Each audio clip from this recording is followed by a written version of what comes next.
In today's video, I'm going to teach you how to restrict access to a Confluence page.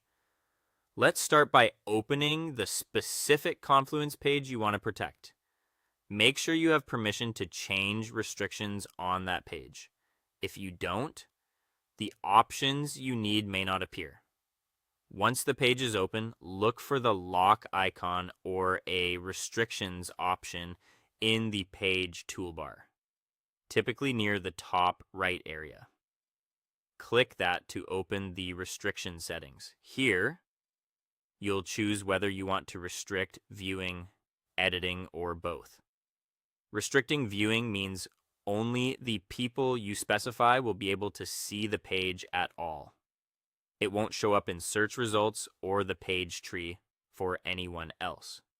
Restricting editing allows people to view the page while limiting who can change its content. You can use these separately or together, depending on your needs. As you decide, keep in mind that space permissions and parent page restrictions can also influence access.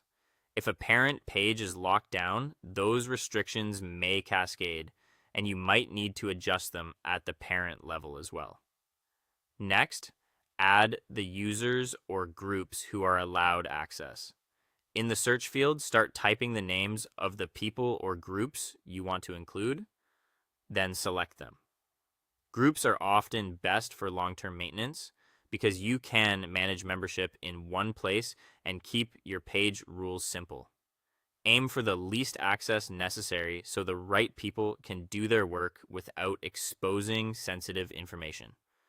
Now remove any users or groups who should not have access to the page. Be careful here. Confirm that you keep yourself and any essential administrators or page owners on the list, especially for viewing. If you remove your own view access, you may find it hard to get back in without help from a space admin. When you're satisfied with your selections, save the restriction settings. Look for a confirmation or updated labels that indicate the page is restricted. From this point, the rules apply immediately. If you want to double check that everything works as intended, test the page permissions. You can try a private browsing window, use a non-privileged account if available, or ask a trusted teammate to confirm what they can see or edit. Testing is especially helpful after major changes or when multiple restrictions interact.